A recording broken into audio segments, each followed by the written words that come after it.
Tinokupai nyaya dzinosuwisa dziri kuitika munharaunda dzamugere Masha Central. Mumusha wechipadze nezuro muswafo gunyana mubindura mumugwagwa unonziwo chaminyuka uyo wakaenderana nekuyererana nemunda wemabanana. Kune mwana komana akauraya mumwe wezera rake mushure mekunge vakanga vachirwira foni. Chitevera kurwa kwavakanga vachiita mwakazokurirwa ndokubva azochekwa nebanga. Nelson mutori wenhau ataura nevanhu vanga vari panharaunda iyi panga pakaungana vanhu pachisvika mapurisa vachiferefeta nyaya iyi. A shocking incident has rocked Bindura's Chipadze community. A 19-year-old boy has been stabbed to death, allegedly by a 14-year-old, following a quarrel over a cell phone in the Mabanana area. According to witnesses, the argument turned violent, leading the young suspect to fatally stab the older boy before fleeing the scene. His whereabouts remain unknown. Ndetowa maistera ndokara kuchipadze chipadze na chaminuka kune chitiko chaitika kuno kumabanana. Chitiko ichochi chatirwadza sevabereki. Sei ndikatarisa ndona age mwana wangu but ndonzwa kurwadziwa ine ndikaona vanhu vaita zvinhu izvozvo havasi vanhu vakuru, vana vadiki vaita chitiko chakadai vauraya mumwe mwana. Saka ndiri kunzwawo kurwadziwa kubatikana semubereki. Matauro acho ari kugona kunge vari kuma 16-17 years. But chikumbiro changu chandandinacho kuhurumende iko zvino zvichikuona maages akadai akapara mhosva dzakadai vanenge vachinzi maunda age ngavadzokere kumba, but mwana iyeyo atokanganisa upenyu hwemumwe munhu. Saka dai hurumende yagona kubatsira kuti haipana under age aita medha imedha kana achitongwa nemutongo wake ngaatongwe nemutongo wake kuti onzi under age wodzoserwa kunzi. Mukomana uyu haana kumbobatwa. Time yangu ita chitiko chake chicho abva atotiza abva atoenda. Saka pazomboyo mapurisa tambonzwa kuti mapurisa ambonomutsvaga kumba kwavo but vati vamushayiwa. Saka kubatwa haana. Baiwa pauro nepaside apa neapa Ndinoitwa soda ndinogara kuno kupadze. Nhau iyi yaitika ndakagara mwana uyo achitaura kuti kune munhu ari kuchekwa nebanga uko. Ndasimuka nguva iyo nokushedzwa umwe wangu nokumhanya kuenda ikoko. Tikasvika zvishuwa munhu haanga atofa.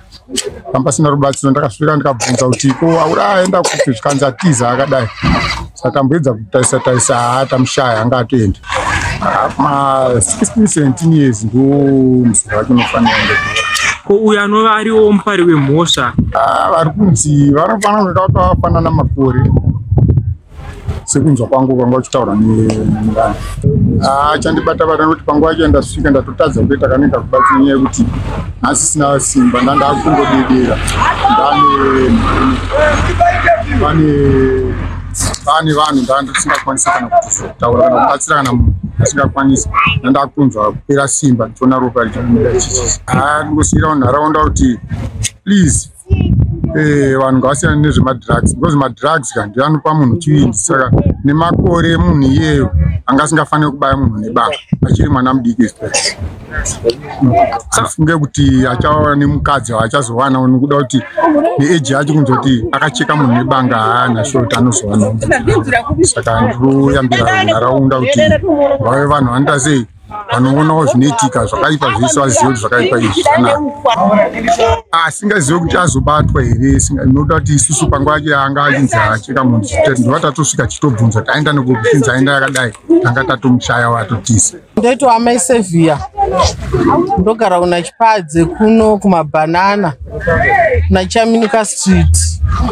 Kwaurayiwa mwana mukomana nemumwe mwana 16-17 years. chingave chiri kuti chakonzeresa kuti vanhu vazosvika pakuuraya nawo chingava chii? Ruzivo hatina, tazotongobudawo takunzwa kuti kune mwana achekwa adonha. Chatibata zvakanyanya nokuti mwana uyu mwana mudiki chaizvo anga achitoriwo nefuture yeupenyu. Chichemo changu ndechekuti kuno kwatogara kumabanana kumaindastry muna Chaminuka Street. Kune mabhanana aripo anoteera Chaminuka Street. Kune mabhanana iwayo, saka chichemo changu ndikuti ngaabviswe. Vanhu vari kuhwanda imomo vachikuwadza vanhu.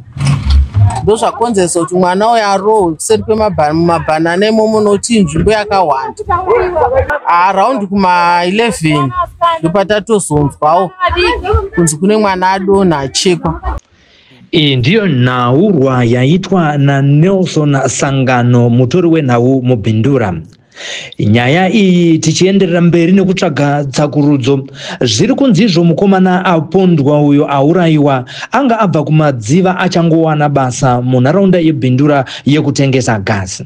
Zvino zviri kunzi mukomana azoponda mumwe uyu ari kunzi akasiya foni panotengeserwa gasi apa ndokuzodzoka achitsvaga foni yake achitaura nemukomana uyu ashaya achimuti ndakasiya foni mushopu mako munomu nekudaro ndiri kuda foni yangu. Uyo akanamba achitaura kuti handina kumbenge ndamboona foni. Zvinozonzi akateera mukomana watisati tave nezita rake Ashaya uyu akabva kumadziva achimutevera akabata banga pamwechete nechigero achibva amuti kana usina kundipa foni ndo pari kuperera sarungano pano. Ndo pavakazotanga kumurwisa ndokubva azomubaya.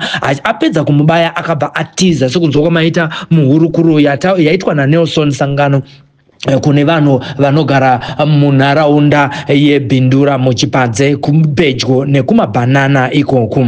Ticharamba chikupai zvekare nyaya dzakasiyana siyana uyewo nayo inyaya ticharamba tichiitevera kuti tigozokupai zita remukomana aponda mumwe uyo neapondwa wacho.